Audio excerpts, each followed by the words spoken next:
हाँ जी बच्चों, कैसे हो? आशा है, उम्मीद है आप सभी ठीक होंगे और अपनी तैयारी के अंदर व्यस्त होंगे।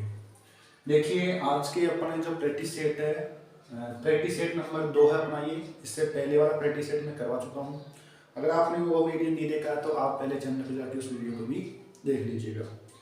आज के इस प्रैक्टिस सेट के अंदर अपन वही पर्सनालिटी 12.1 है, इसका सवाल नंबर 54 करेंगे। इससे पहले 3 सवाल में हेल्प करवा चुका हूँ। ठीक है, देखते हैं इस सवाल में क्या है।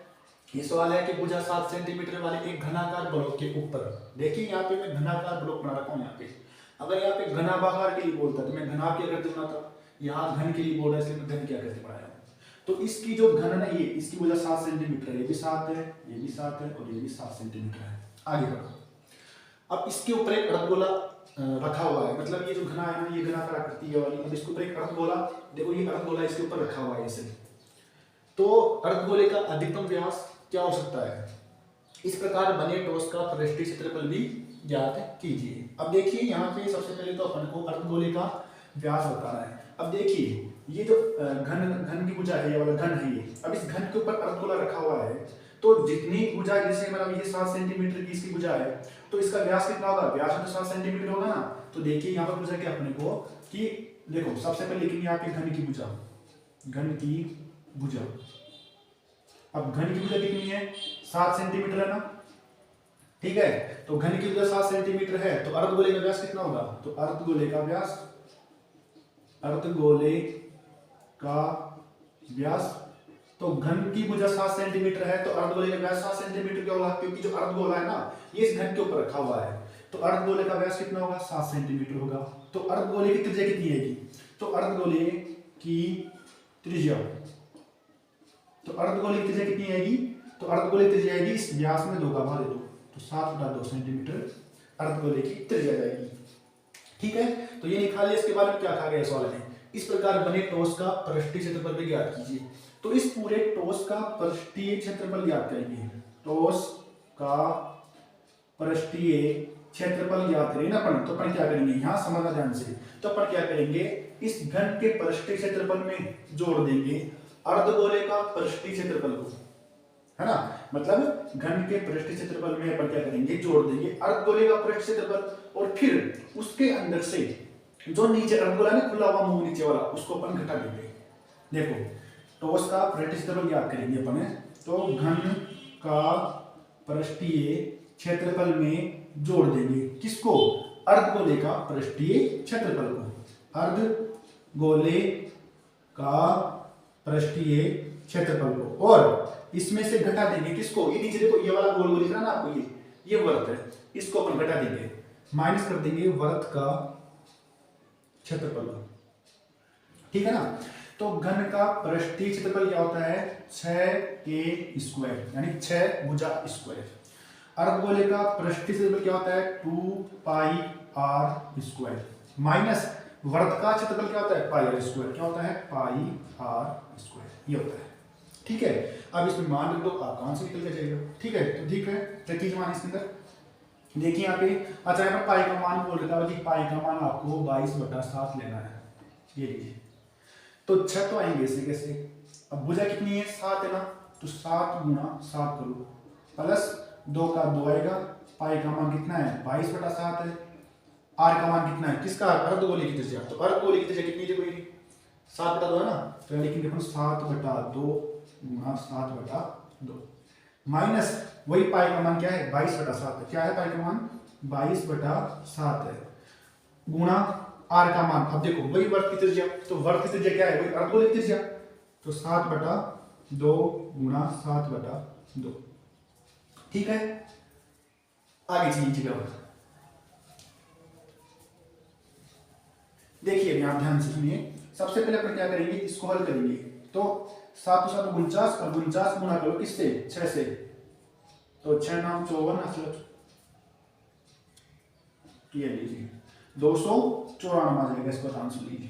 प्लस अगेन देखो 2 से 2 कट गया, 7 से 7 कट गया, 2 का भाग 22 में 11 बार गया, और 11 7 77 रह गया।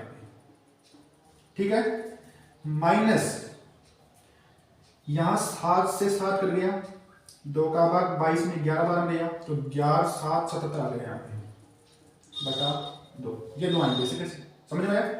अब यहाँ क्या करेंगे 294 में पहले आप 77 को जोड़ लो तो 294 में फिर क्या करेंगे 77 को जोड़ेंगे ना तो 7 4 11 असली का 1 9 1 10 17 और ये आपका 371 आ जाएगा। कितना आएगा 371 माइनस अब आप क्या करोगे 2 का भाग 77 में लो 77 में 2 का भाग लेंगे ना अपन देखो 2 3 6 1 बच गया 17 2 8 16 1 बच गया पॉइंट लगाओ 0 बना दो 2 5 10 यानी जो इसका भाग आया है अपना भाग देते आंसर आया है वो 38.5 आया है 38.5। अब क्या करेंगे इसमें से इसको माइनस कर लो 300 में से 38.5 को अपन क्या करेंगे माइनस कर देंगे घटा देंगे इसमें से तो यहाँ पॉइंट लगाओ 0 बना दो। अब 0 में से 5 नहीं जाता है उधार लीजिए 10 में से 5 गए तो यहाँ बच जाएंगे आपके 5 यहाँ बच गए 0 फिर उधार लेंगे 10 हो जाएंगे 10 में से 8 गए तो 2 बच जाएंगे यहाँ रहेंगे 6 6 में से 3 गए तो आपके 3 बच जाएंगे और यहाँ आपके 3 ऐसे कैसा रहेगा यानी जो अपना इस टोस्ट का क्षेत्रफल निकल के आया वो आया है 332.5 सेंटीमीटर स्क्वायर। ये लीजिए यही अपना इस सवाल का आंसर है। तो ठीक है आपको सवाल समझ में आ गया होगा। अब देखिए एक बार आपको मैं और समझाता हूँ वापस कि मैंने टोस्ट का पृष्ठीय क्षेत्रफल के अंदर इन 3 सूत्रों का प्रयोग किया है। देखिए ये घन पड़ा हुआ है इस घन से घन रखा हुआ है इस घन के ऊपर एक अर्धगोला रखा हुआ है तो अपन इस सबसे पहले इसका पृष्ठीय क्षेत्रफल याद करेंगे तो घन का पृष्ठीय क्षेत्रफल और अर्धगोले का पृष्ठीय क्षेत्रफल को अपन जोड़ लेंगे। फिर क्या करेंगे देखिए ये अर्धगोला पड़ा हुआ है ना ये नीचे वाला भाग क्या खाली नीचे वाला भाग तो खाली है तो अपन क्या करेंगे उस नीचे वाले भाग को घटा देंगे। इसलिए मैंने यहाँ पे इन तीनों सूत्रों का प्रयोग किया है। ठीक है तो आपको सवाल समझ में आ गया होगा। अब चलते हैं नेक्स्ट सवाल की ओर। क्वेश्चन नंबर अगला है 5वां सवाल। यह सवाल है एक घनाकार ब्लॉक के एक फलक को अंदर की ओर से काटकर एक अर्धगोलाकार गड्ढा इस प्रकार बनाया गया है कि अर्धगोले का व्यास घन के एक किनारे के बराबर है। मतलब अर्धगोला का व्यास वही घन के किनारे के बराबर है। ठीक है तो शेष बचे टोस्ट का पृष्ठीय क्षेत्रफल ज्ञात कीजिए। ये सवाल और इससे पिछले वाला सवाल चौथा सवाल बिल्कुल सेम सवाल है। उसमें क्या घन की भुजा दे रखी थी अब इसके अंदर भुजा दे रखी नहीं है तो सबसे पहले अपन क्या करना पड़ेगा घन की भुजा निकालनी होगी। ठीक है तो सबसे पहले अपन क्या करेंगे घन की भुजा निकालेंगे। तो घन की भुजा क्या है अब घन की भुजा तो अपने को यहाँ पे घन की भुजा कुछ भी दे रखी नहीं है तो अपन घन की भुजा हमेशा लंबाई मतलब ये लंबाई तो है इसकी तो मतलब इसको अपन एल मान लेते हैं। तो घन की भुजा में यहाँ पे एल मान लेता हूँ आप कुछ भी मान सकते हो मैं यहाँ पे एल मान लिया घन की भुजा। ठीक है देखिए अब इसमें क्या करा गया है सवाल के अंदर पहले में तो क्या था छोटे वाले सवाल में तो एक घन था उसके ऊपर एक अर्धगोला रखा हुआ था। ठीक है और इसके अंदर क्या है एक घन है अर्धगोला अंदर मतलब अंदर अर्धगोला रखा हुआ है तो अपने क्या करना पड़ेगा इस घन के अंदर से अर्धगोला काट कर बाहर निकाल लिया गया है। तो फिर जो शेष भाग रह गया ना उस शेष भाग का क्षेत्रफल अपने को ज्ञात करना है। तो घन की भुजा अपने को एल मिल गई तो इसके मतलब अपने को अर्धगोले का व्यास चाहिए। तो अर्धगोले का व्यास कितना है देखो अर्धगोले का व्यास तो अर्धगोले का व्यास कितनी है वही अर्धगोला खड़ा सवाल के अंदर कि देखो ये देखो यहाँ से कि अर्धगोले का व्यास घन के किनारे के बराबर है। तो घन का किनारा कितना है एल है ना तो अर्धगोले का व्यास तो कितना जाएगा एल। तो अर्धगोले की त्रिज्या तो अर्धगोले की त्रिज्या कितनी आएगी एल में 2 का भाग दो। ठीक है तो शेष बचे टोस्ट का पृष्ठीय क्षेत्रफल ज्ञात करेंगे वही सेम ही प्रोसेस में रहेगी जो अपन ने सवाल नंबर 4 में किया था। तो शेष भाग का क्षेत्रफल ज्ञात करेंगे ना अपन शेष भाग का क्षेत्रफल ज्ञात करेंगे सेम टू सेम वही रहेगा सूत्र भी वही लगेंगे इसके अंदर कौन कौन से तो घन का पृष्ठीय क्षेत्रफल प्लस अर्धगोले का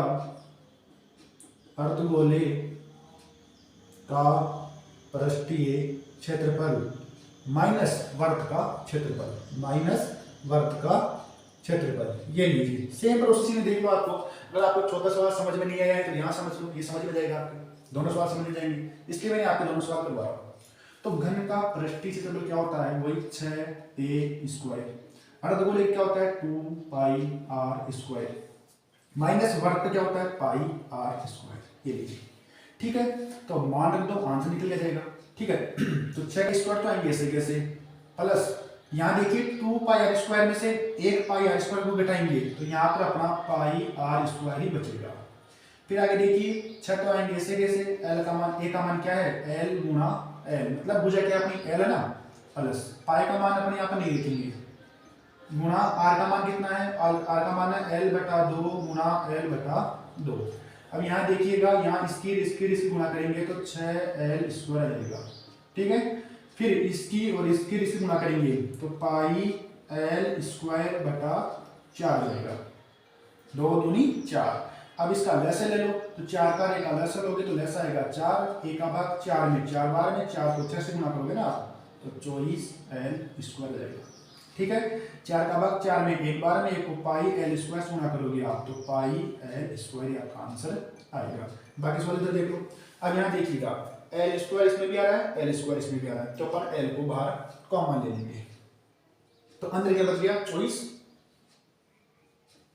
फिर क्या बच गया पाई, वो बटन क्या बच गया 4। अब देखिए अभी आगे सवाल हल हो रहा है, और आपको वैसे 4 को इससे काट दो तो कटेगा नहीं, इससे ना अगर ये गुणा से रहता ना बीच में तो अपन इसको 4 को 24 से काट देते हैं, लेकिन यहाँ पर नहीं कटेगा तो आपको इसको यहाँ पे भी आप छोड़ सकते हो क्योंकि आगे हल हो रहा नहीं है, यही आपका इसके अंदर क्या जाएगा सेंटीमीटर स्क्वायर आंसर आ जाएगा। तो ठीक है, सवाल समझ में आ गया होगा।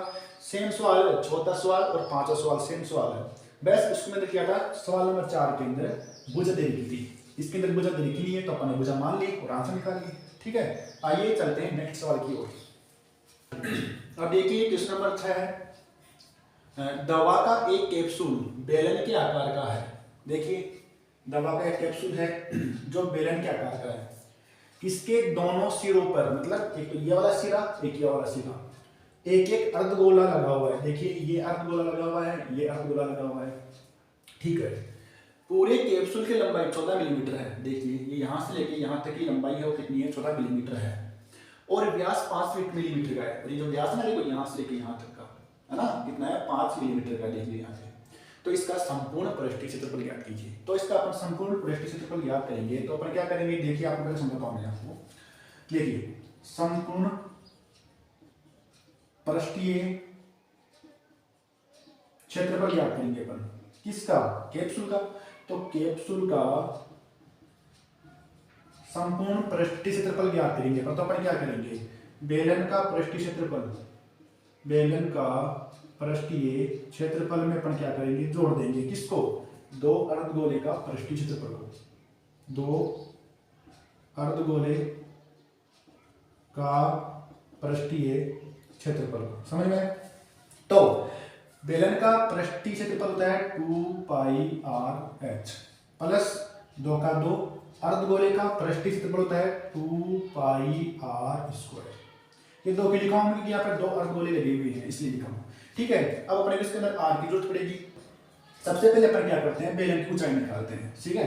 तो बेलन की ऊंचाई निकालेंगे अपन, तो देखिए यहाँ पे बेलन की ऊंचाई निकालेंगे तो अपन क्या करेंगे, इस पूरे में से इतनी और इतनी को घटा देंगे, मतलब 14 मिलीमीटर है ना पूरी लंबाई इस कैप्सूल की, इसमें से अपने को ओनली बेलन की ऊंचाई मतलब एच ही मतलब अपने को, मतलब इस कैप्सूल को मतलब मैं एच रखूंगा ना तो ये बेलन की ऊंचाई हो जाएगी नहीं, तो मतलब मेरे को बेलन की ऊंचाई चाहिए। तो बेलन की ऊंचाई चाहिए तो क्या करूंगा, इस पूरे में से इस इतनी दूरी को और इतनी इसको घटा दूंगा मैं, ठीक है। तो इसको कैसे घटाऊंगा, तो इसके देखो ये क्या है, ये अर्धगोला है, ये पूरा क्या है, ये अर्धगोला है। इस अर्धगोले का व्यास 5 मिलीमीटर है। तो देखो सबसे पहले तो मैं लिखूंगा अर्धगोले कितने से निकालूंगा ना पहले में, तो अर्धगोले का व्यास देखिए यहाँ पे, इसको मैं बाद में करूंगा, पहले यहाँ सुन लो। अर्धगोले का व्यास कितना है 5 मिलीमीटर। तो इसकी त्रिज्या कितनी आएगी, 5 में 2 का भाग देगी तो कितनी जाएगी, ये 2.5 जाएगी, 2.5 मिलीमीटर, ठीक है। तो ये अर्धगोले की त्रिज्या 2.5 मिलीमीटर। तो अब क्या करेंगे, देखिए अब 2.5 मीटर की आ गई ना, मतलब इधर भी 2.5 और इधर भी 2.5, तो कुल कितनी होगी 5 होगी ना। तो 14 में से अपन क्या करेंगे 5 को घटा लेंगे तो कितना जाएगा 9 मिलीमीटर बेलन की ऊंचाई निकल के जाएगी। तो समझ में आ गया आपको। तो अब देखो, अब इसके अंदर मान रख दो, आपका आंसर निकल के जाएगा, ठीक है। अब सबसे पहले अपन क्या करेंगे, देखो ये 2 पाई आर एस तो आएगा कैसा, 2 की इस पूरे से गुणा करेंगे अपन तो 4 पाई आर स्क्वायर रहेगा, ठीक है। अब इसमें क्या कॉमन आ रहा है, देखो 2 इधर भी आ रहा है, 2 इसमें भी आ रहा है, पाई इसमें भी आ रहा है, पाई इसमें भी आ रहा है, आर इसमें भी आ रहा है, आर इसमें भी आ रहा है, और दोनों का आर सेम है। तो मैं 2 पाई आर कॉमन ले लूंगा। तो इधर से 2 पाई आर कॉमन आ गया, तो यहाँ क्या बच गया h।